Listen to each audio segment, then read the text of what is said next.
Good morning, and welcome to worship this morning, and welcome to those who may be watching on the live stream. We don't have a rail up here, so you can just stand up, which is more a traditional way of receiving communion. Healing came later. We also will be lighting the pink candle, or rose color. On the third Sunday of Advent was known as Gaudete Sunday, which means rejoice. So one of the themes in the lessons today is on the joy as we wait for the coming of the Christ. And I've also included that in some of the hymns.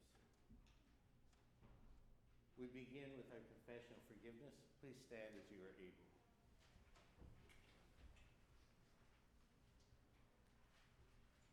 In the name of the Father, and of the Son, and of the Holy Spirit. Amen.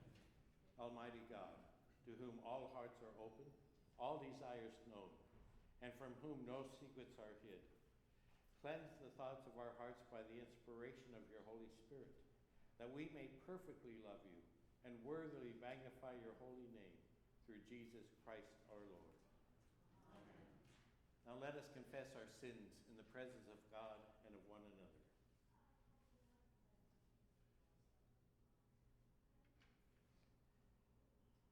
Gracious God, have mercy on us. We have confessed that we have turned from you and given ourselves into the power of sin. We are truly sorry and humbly repent. In your compassion, forgive us our sins, known and unknown, things we have done and things we have failed to do. Turn us again to you and uphold us by your Spirit, so that we may live and serve you in newness of life. Through Jesus Christ, our Savior and Lord. Amen. In the mercy of Almighty God, Jesus Christ was given to die for us. And for his sake, God forgives us all our sins. As the called and ordained minister of the Church of Christ, and by his authority, I therefore declare to you the entire forgiveness of all your sins, in the name of the Father, and of the Son, and of the Holy Spirit. Amen.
The grace of our Lord Jesus Christ, the love of God, and the communion of the Holy Spirit be with you all.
Our first reading comes from Zephaniah chapter 3, verses 14 to 20.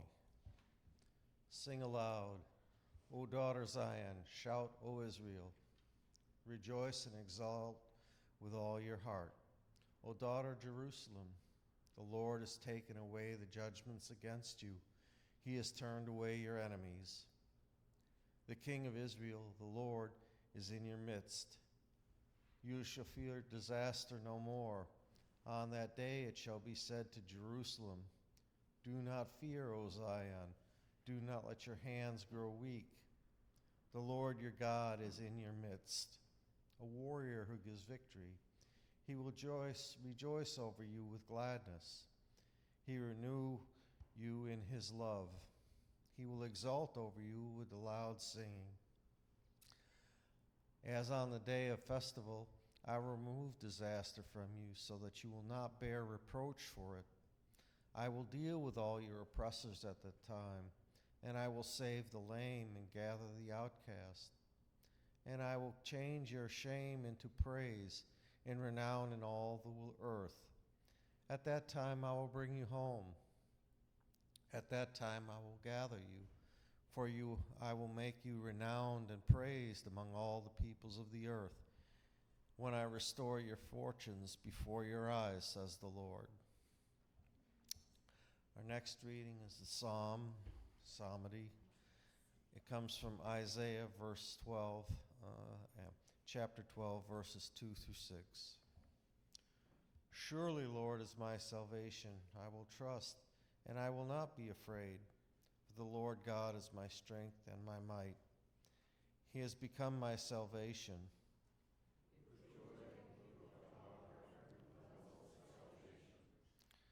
And I will say in that day, give thanks to the Lord. Call on the Lord's name. Make known the deeds of the Lord among the nations. Proclaim that this name is exalted. Sing praises to the Lord, who has done gloriously. Let this be known in all the earth. Shout aloud and sing for joy, O royal Zion, for great in the midst is the Holy One of Israel. Our second reading comes from Philippians chapter 4, verses 4 through 7. Rejoice in the Lord always. Again I will say, rejoice. Let your gentleness be known to everyone. The Lord is near. Do not worry about anything, but in everything, by prayer and supplication, with thanksgiving, let your requests be known to God. And the peace of God, which surpasses all understanding, will guard your hearts and your minds in Christ Jesus. The word of God. Thanks be to God. Let us stand. Great.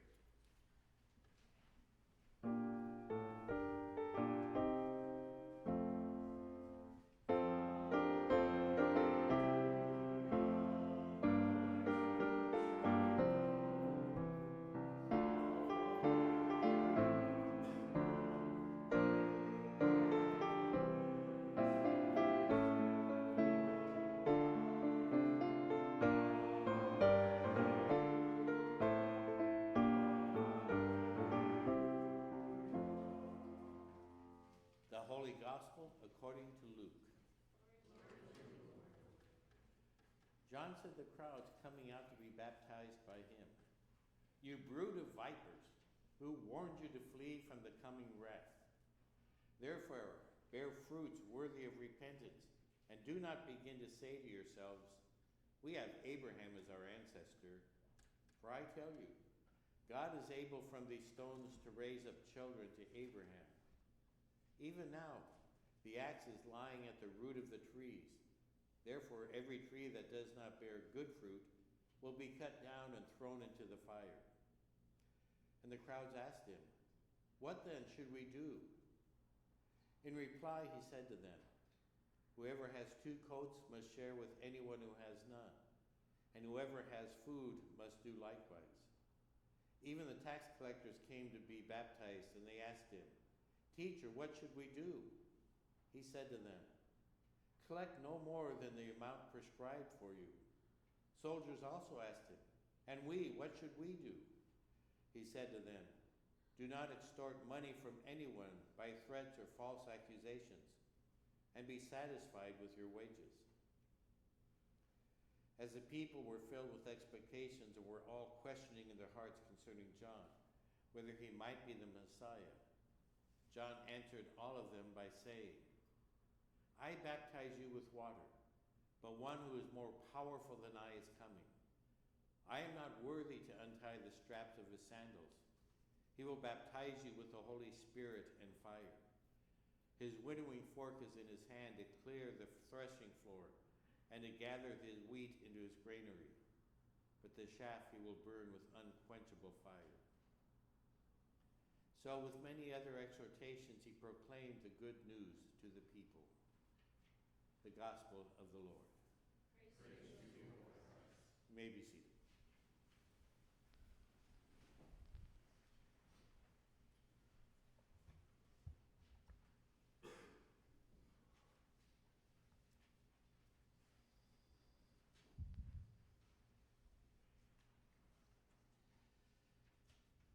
Hark the glad sound, the Savior comes, is the way an Advent hymn begins. But after reading this text from Luke, we might want to sing, "Hark the bad sound, the axeman comes."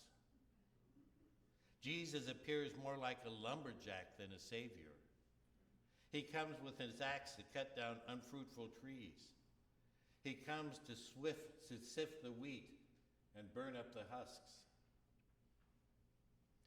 John talks about the dire consequences for being an unfruitful tree or worthless husk. The bad sound of John's words caused the people to ask, "What should we do?" They don't want to fall under the judgment that is coming, the sharp axe or the hot fire. And I find it interesting that John doesn't tell them to do anything that we might call religious. He doesn't say, go to church every week, pray every day, pray every evening, read your Bibles each day. But John's words are directed at helping the less fortunate and being less greedy. That's what he tells them to do. Whoever has 2 shirts must share with the one who has none, he tells the crowd. Now we might interpret that as saying we should give away half our clothes. And we all probably have more clothes than we need, and perhaps no longer fit. We could easily give them away to those who have none. We could do that. Or his words could be understood to say, 1 shirt is all you need. Don't have any more. Get rid of the rest. I can't do that. I need more than 1 shirt to get through the week. What do I wear when washing that 1 shirt? Sometimes the words in the Bible are bad sounds. They are words we don't want to hear. Words we don't like to hear. They are commands we find impossible to keep. John tells the tax collectors and soldiers, don't be greedy. Don't take from the people more than you need to take. And essentially, from what I understand, this means they would have no income for themselves. They contracted with the Roman government to say, we're going to give you so much in taxes that we collect from the people. And anything above that, they got to keep. And that's why they tried to get more and more money from the people, because that was their income.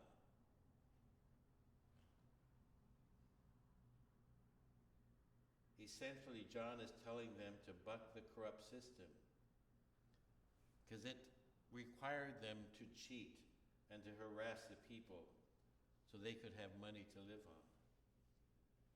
Could there be a system where everybody has enough so that no one goes hungry? They all have enough funds to buy things they need? We haven't yet found that system. And sometimes the words of the Bible are bad sounds, words we don't want to hear. They are words we don't like to hear. They are commands we find impossible to obey. Now, John's words come under the overarching statement, bear fruit worthy of repentance. Now, a connection that doesn't come through in English is that the word translated bear in terms of fruit is exactly the same Greek word when the people ask, what shall we do? The doing is to bear fruit, produce fruit. Such doings are illustrations of the fruit John expects the repentant people to produce. And literally, the Greek word often translated repentance means to change one's thinking. And if we change our thinking, that will be illustrated by the way we do things differently than we used to. It means changing our thinking about ourselves. And over in the New Testament, greed is listed as one of the sins. We are not to be so concerned about what we can get for ourselves, especially beyond what we need. But how about giving to others? If you have 2 shirts, give one away to someone who has no shirts. If you have food, Give some away to those who have none. If you have enough money to take care of your own needs, give others away to those who don't have enough. But part of our new thinking is also we are sinners. We are unwilling and often unable to do what God requires of us. And I don't think any of us will give away everything in our closet except one shirt. We won't hand out everything in our refrigerator except what we need for today. We will not give up our income so others will have more to live on. I know I've said this before other places, but maybe not here. Repentance is really an I can't experience. Too often we see repentance as I can do better. I can try harder. But really, repentance is confessing to ourselves and to God that I can't do any better. Even if we wanted to, we can't obey what John asks of us. It's just too hard or impossible. We remain sinners. We can't change that. We can only ask God to forgive us. And in some ways, it's like the folks who are in Alcoholics Anonymous. They recognize they never stop being alcoholics, but they can become recovering alcoholics. We are sinners, but by the grace of God, by the help of God's word and sacraments, we are also forgiven sinners. Repentance means changing our thinking about others. We can become better at being concerned about their needs. We can bring clothes for those who are cold. We can bring food for those who are hungry. We can give of our money to help those in need. Answering the question, what should we do, is not always easy. We often have conflicting answers about producing the fruit that shows we are repenting. Our love for one group of people may offend another group of people. How do we balance that out to love all people as Christ has loved us? We can't do nothing, though. John makes it clear that the tree that bears no fruit is cut down and destroyed. That same word for produce or bear fruit, and what shall we do, is also used in this command from Jesus. Do to others as you would have them do to you.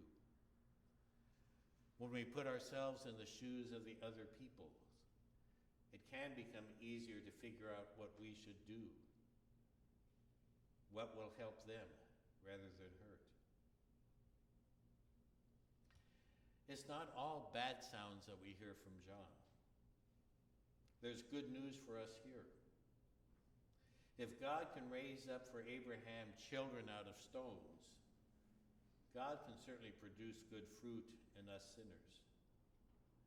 And trees that bear good fruit are not destroyed. And good trees don't ask, what should we do? They just do it. The fruit comes. Those trees are saved. And as God's children, God is seeking to have us produce the fruit of the Spirit. And fruit flows naturally out of our lives.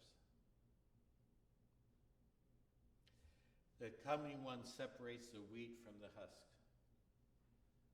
But that's not just to destroy the husks, but to gather the good wheat into his barn. Those seeds are naturally produced by the wheat plants.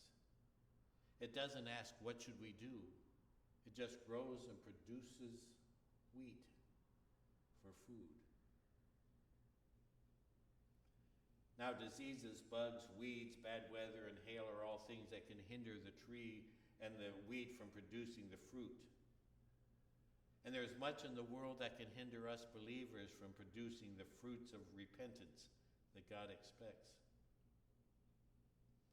So sometimes God's word comes to us as bad news, as bad sounds, when it points out things in our lives that are keeping us from doing what we should be doing as the children of God, as repentant sinners. And our response is to repent, to recognize the wrongs in our lives, to seek the good sounds from God of forgiveness and help. And like good trees and wheat stalks, we shouldn't have to ask, what should we do? We will naturally do it. Another place where the same word for do appears is in Jesus' command. Do this in remembrance of me. For a tree to naturally produce the fruit that's expected from it, it doesn't just avoid the bad. It also needs to be fed good nutrients, receive rain and sunshine. And for us to produce the good fruit that should naturally flow from our lives, we need to be fed by Jesus through the word and sacraments. Those sins, those mistakes, are forgiven again and again. We are made new again and again. So there's no axe for us at the end. There's no fire for us. We are the saved. We have been raised up as God's children to produce good fruit in the world around us. So this can become a text of joy for us, who will be gathered together by Jesus into his Father's barn. Hark the glad sound. It's a glad sound. The Savior has come. And he comes to us again this morning in the Word and in the sacraments. Amen.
Confession of faith in the words of the Apostles' Creed. For the whole church, let us confess our faith. We confess, I believe in God the Father Almighty, creator of heaven and earth. I believe in Jesus Christ, God's only Son, our Lord, who was conceived by the Holy Spirit, born of the Virgin Mary, suffered under Pontius Pilate, was crucified, died, and was buried. He descended to the dead. On the third day he rose again.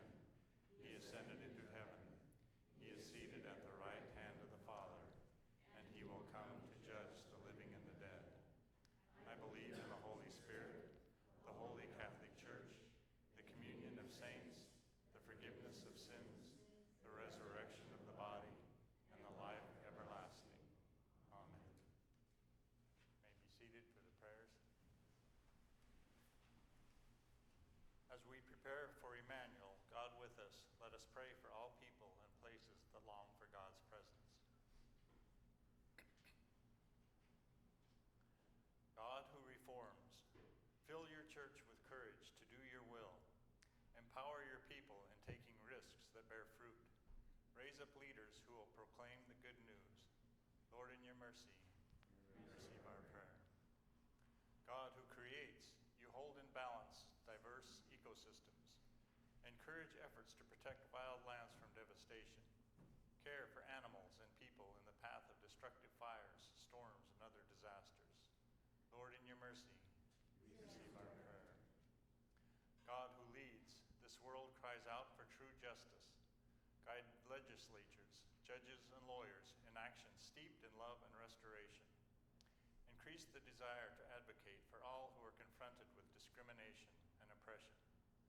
Lord, in your mercy, hear our prayer. God, who embraces, help us notice the places where your people are hurt or sick. Show your compassion and remember your people in love. We especially pray for all those on our prayer list.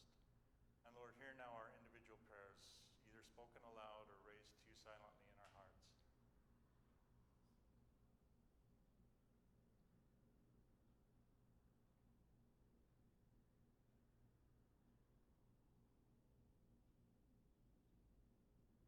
Lord, in your mercy, receive our prayer. God, who abides, you dwell among the people of this congregation.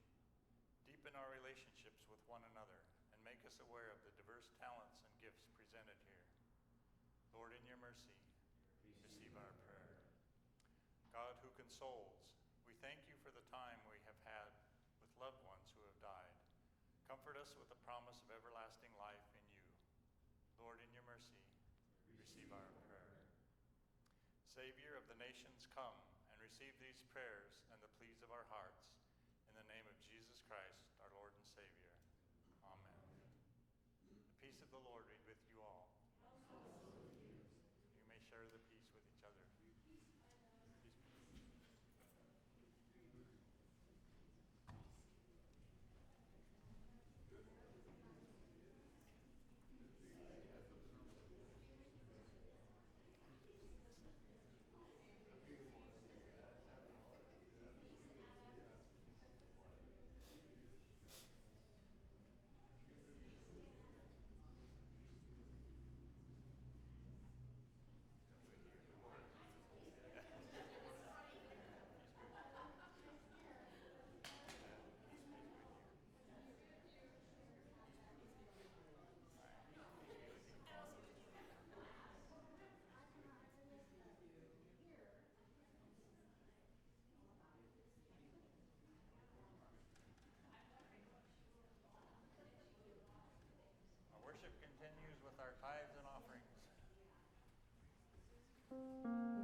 gracious and merciful, you bring forth food from the earth and nourish your whole creation.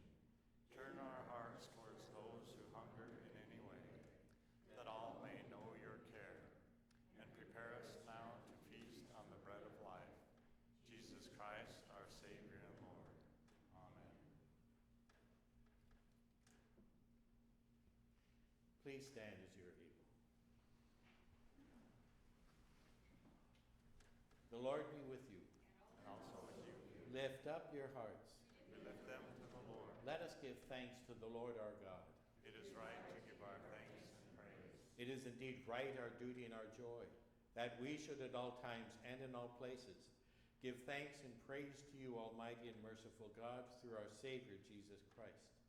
You comforted your people with the promise of the Redeemer, through whom you will also make all things new in the day when he comes to judge the world in righteousness. And so with all the choirs of angels, with the church on earth and the hosts of heaven, we praise your name and join their unending hymn.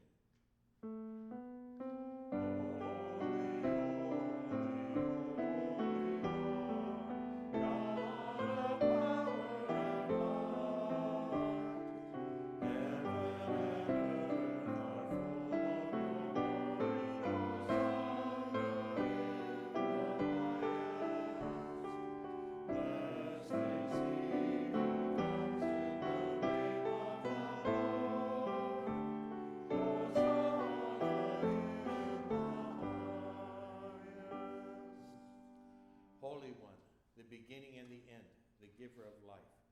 Blessed are you for the birth of creation. Blessed are you in the darkness and in the light. Blessed are you for your promises to your people. Blessed are you in the prophet's hopes and dreams. Blessed are you for Mary's openness to your will. Blessed are you for your Son Jesus, the Word made flesh. In the night which he was betrayed, he took bread, gave thanks, broke it, and gave it to his disciples, saying, "Take and eat. This is my body given for you. Do this for the remembrance of me." Again after supper he took the cup. He gave thanks and gave it for all to drink, saying, "This cup is the new covenant in my blood, shed for you and for all people for the forgiveness of sin. Do this for the remembrance of me." Let us proclaim the mystery of faith. Christ is died. Christ is risen. Christ will come again. With this bread and cup, we remember your word dwelling among us, full of grace and truth. We remember our new birth in his death and resurrection. We look with hope for his coming. Come, Lord Jesus. Holy God, we long for your Spirit. Come among us. Bless this meal. May your word take flesh in us. Awaken your people. Fill us with your light. Bring the gift of peace on earth. Come, Holy Spirit. All praise and glory are yours, Holy One of Israel, Word of God incarnate, power of the Most High, one God, now and forever. Amen. Gathered into one by the Holy Spirit, let us pray as Jesus taught us. Our Father, who art in heaven, hallowed be thy name. Thy kingdom come, thy will be done, on earth as it is in heaven. Give us this day our daily bread, and forgive us our trespasses, as we forgive those who trespass against us. And lead us not into temptation, but deliver us from evil. For thine is the kingdom, and the power, and the glory, forever and ever. Amen. God feeds us with tender mercy. Come to the table. You may be seated. Thank you.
thanks, Almighty God, that you have refreshed us through the healing power of this gift of life.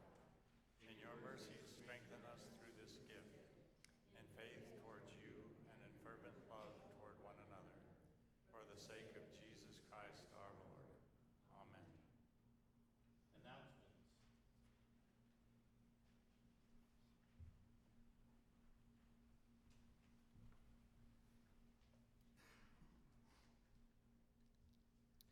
Whoever has two coats must share with anyone who has none, and whoever has food must do likewise. I heard that before. Yeah. So today we get set to share a whole bunch of food. We'll be filling those boxes that will go out to Vancouver Public School kids. An estimated 250 to 300 kids we will help feed over their winter break when they don't have school lunches or school breakfasts. So thank you to all of you that donated food and cash. It's been about 6 months of collecting all that, and just so many people have participated. Thank you so much. If you'd like to help fill boxes, meet kind of at the back of the family room after service, and we'll give you some instructions.